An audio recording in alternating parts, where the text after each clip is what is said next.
Welcome to session 2 on lessons on leadership. In session 1, we covered the governance model. Why does it exist? God ordained it. God expects us to be orderly in how we manage our home and manage our family. And by that, He expects us to begin by casting a vision. The second thing He expects us to do is that He expects that we'll look at the words and the things, the resources around us that He has provided before He gave the vision. Provision, look at the provisions He has given prior to the vision. Exploring this will enable you put together the content of your vision and mission statement as a family.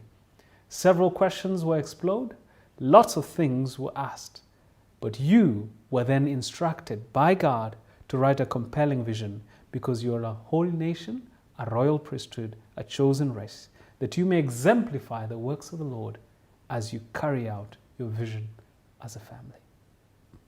Today, in session 2, we're going to look at two different things. One, executing on the governance model, and two, the follow-through on the governance model.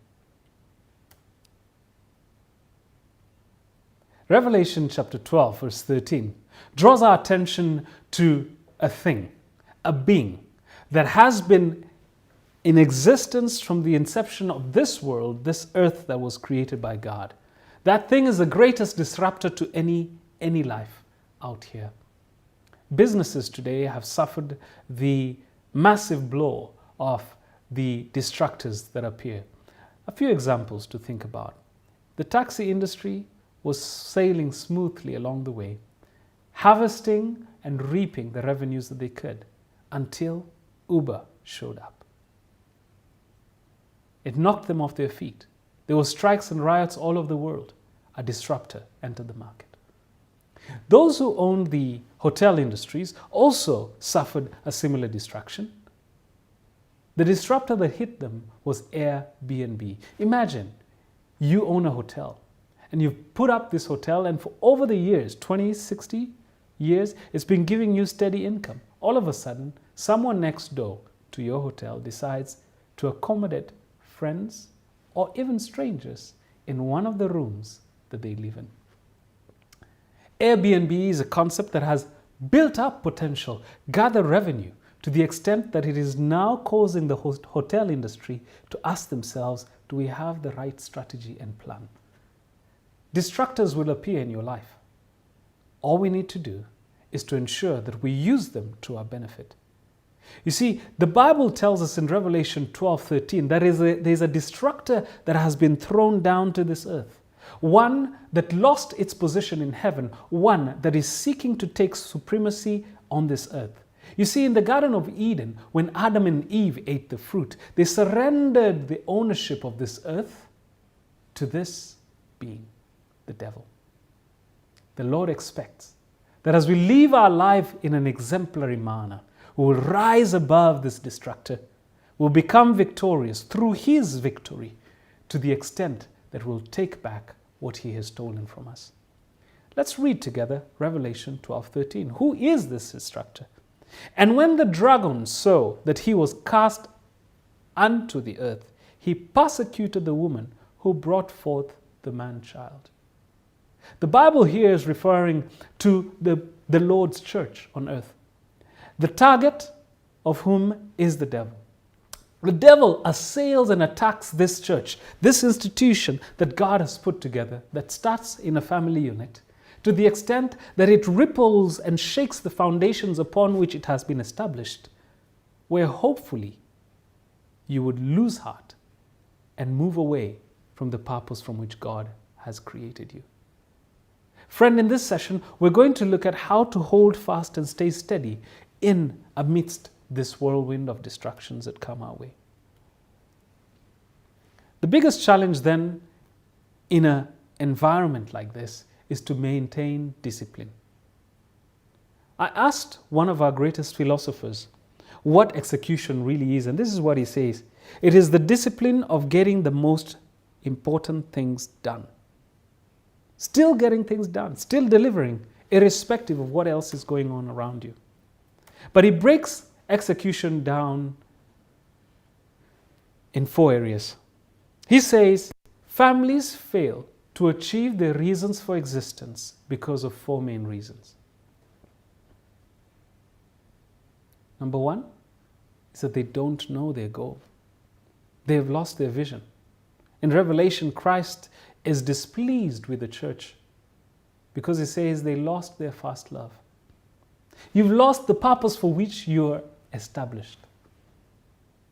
We don't know the goal. A second reason is we don't know what to do to achieve the goal.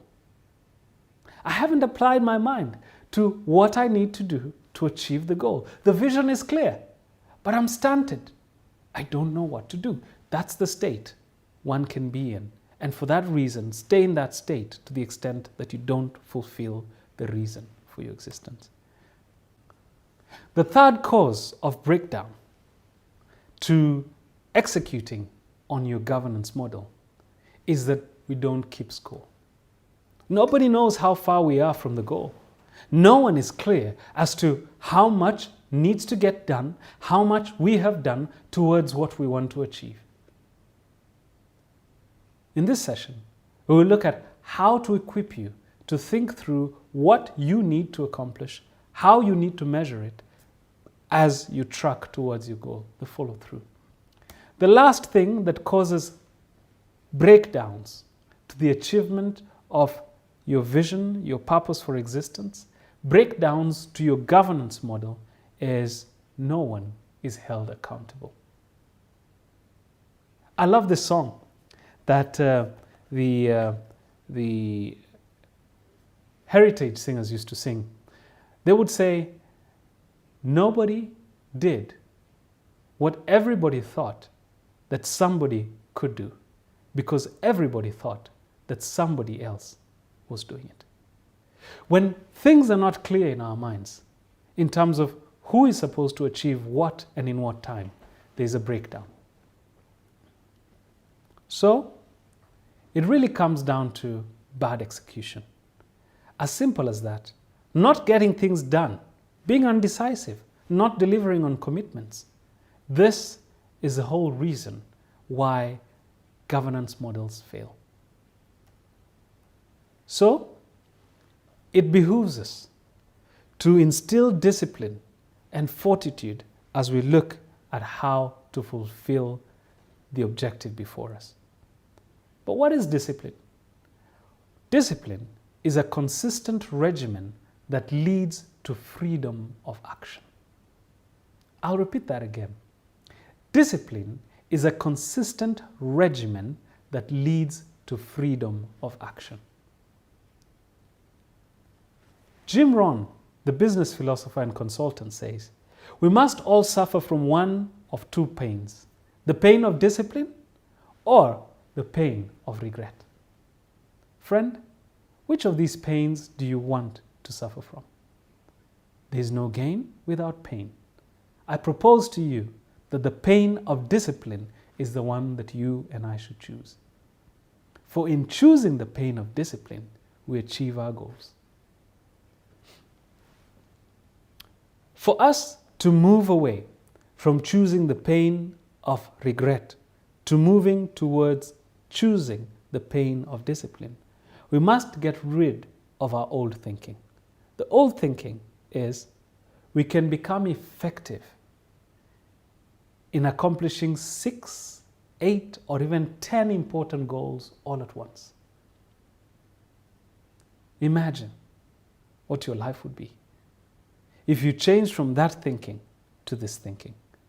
We can accomplish only 1, 2, or 3 goals towards excellence. If you shifted your mind from I must do 6 or 7, 8, the more the better, to I must do 1, 2, or 3 things properly, you'll be amazed at what success you get in accomplishing that. But that therefore means that you do certain things right. You must have defined your goals clearly. Yes, this is the vision, but under this vision, what are the clear goals? The 2 or 3 clear goals that I must accomplish this year. Your timeline may be different, but you must be clear about the 2 or 3 things you must do under that goal. You must think about what are the things that will help you identify that you're making progress. What measures could you put in there? And then you must focus, apply laser focus on those things to get them done. Jim Collins, in his book, said, "Good is the enemy of great." In order for us to achieve with excellence, we need to limit our priorities. You may have 3, and if you have 3 goals, you're likely to achieve all 3 with excellence. If you have 4 to 10 goals, you're likely to achieve 1 to 2 with excellence. If you have 11 to 20 goals, you're not likely to accomplish any of them with excellence. We end up suffering burnout, and we end up feeling stressed all the time. Friend, I want to encourage you that instead of taking on the whole world behind your shoulder as a family, pick on 3 key priorities that you as a family will work on together to accomplish the greater vision, your calling, to be God's exemplary family for His witness to the rest of the world. How about follow-through? How do we ensure that there's proper follow-through in the governance model?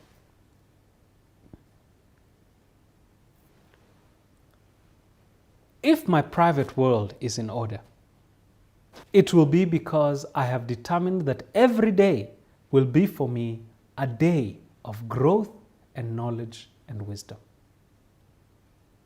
What that quote suggests is that for each opportunity we have to reside in a space, in a field, in a span of time, we need to ask ourselves, what have I learned? What went well? What went wrong? An opportunity to evaluate your performance on a regular basis helps you as an individual, as a family, to sharpen your soul and to focus on the right thing. Remember, the prophet was asked to record the vision and describe it on tablets, that one who reads it may run. To me, that suggests the first principle on how to follow through, and that is make it visual. Declare it to those around you. This is what we're going to achieve. Put it up where it can be seen. Visual management systems in many companies have helped them succeed in ensuring that everybody is clear on the goal, everybody is aligned towards the goal, and everybody sees it visibly as regularly as they can. In families, I would like to suggest that to do carefully and constantly and kindly many little things is not a little thing. I will repeat that. To do carefully and constantly and kindly many little things is not a little thing. Constant care must be applied in thinking through exactly what you want to accomplish in the 4 different areas of your life. At the beginning of the session, we say pick 4 areas in your life that you want to see growth. And under each of those, ask yourself, where am I? Where do I want to go and why? And finally, how do I get there? I'll give you an example. If you are thinking of your financial life as a family, the 3 steps to financial peace and freedom would be approached thus. Under the section where we're saying, where am I? You want to be able to establish your current situation as a family. What do we have? What resources do we have at hand? Under that same section, You would look at how you earn, how you give, how you spend, whether you save, whether you invest, and how you've done it over the last 12 months.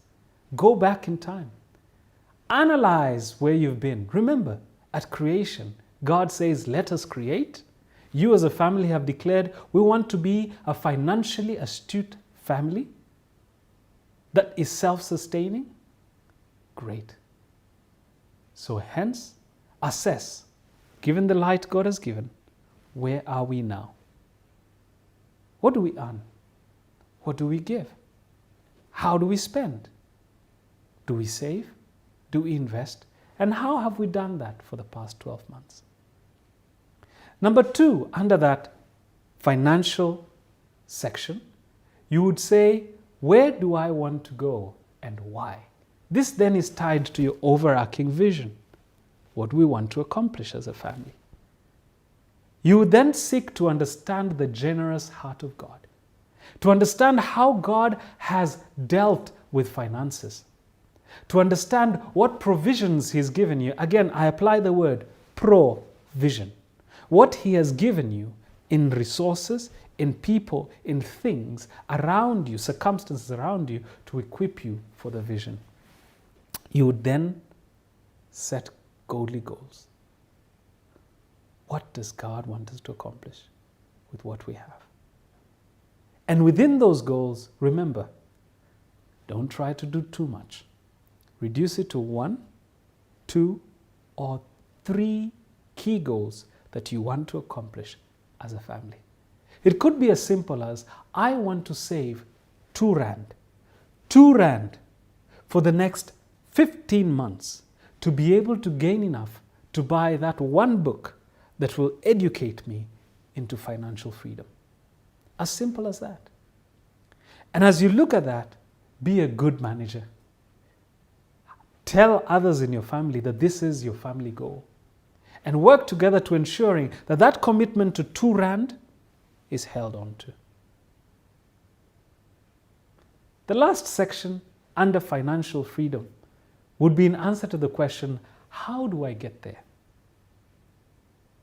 Well, you then would look forward. Remember when you started, when God provided light, you looked and assessed at your past 12 months and asked yourself, what have we done? You now taking God's vision for your life, a life of abundance, a self-sustaining family, convert that to a future plan. You ask yourself, what are we able to do in this year? So you come up with a budget, a 12-month budget. What you're asked to do then is to follow that plan. Change whatever habits that you have to change, having reviewed the past, and adapt that plan and manage the money in God's ways. And hopefully, it should land you on the shores of financial freedom. Friends, there are more specific goals there are more specific things that I could put out there for you to work with. But I'd like to suggest just a simple template, and this is how the template goes. In the various categories of your life, be it spiritual, intellectual, physical, family, social, personal ministry, career, financial, recreation, planning, I'm really saying in all spheres of your life, you would need to ask yourself, what's my goal? Write that goal in detail. Ask yourself, how will I achieve this goal? Then ask yourself, when will I do each of the goals? Remember 3 under this main goal. And finally, don't forget, what will it take to help me achieve that goal? It doesn't have to be financial. It could be time. It could be resource of any kind. But pen it down. Tabulate it under each of those sections. On the wall, you'll be able to see 3 main ones as a demonstration of what a family governance board would look like. Remember we said make it visual. Remember we said you have to apply your mind to think from the overall vision to the different spheres of your life, asking yourself, what are we trying to accomplish? And under each of those, write a purpose statement, a compelling purpose statement that energizes the family towards this goal. Then ask yourself, how will we know that we're making progress in that direction? Lastly, what can we do today to ensure that we start making progress towards a definite end? I'll give you an example. As a family, you could sit down and say, spiritually, we want to fully surrender our will that He may will and do His good pleasure in us daily. You then would turn around to your family and say, how do we actually achieve this? Your family would say, to be able to measure that we're heading in the right direction, we would need to see transformation in our lives. We would need to see the fruit of the Spirit displayed in our home. We need to see patience. We need to see kindness. We need to see laughter and joy. You can move out and over and beyond that fruit of the Holy Spirit to where you're beginning to define it in terms that your little children can understand. There'll be more laughter in the home. There'll be peace.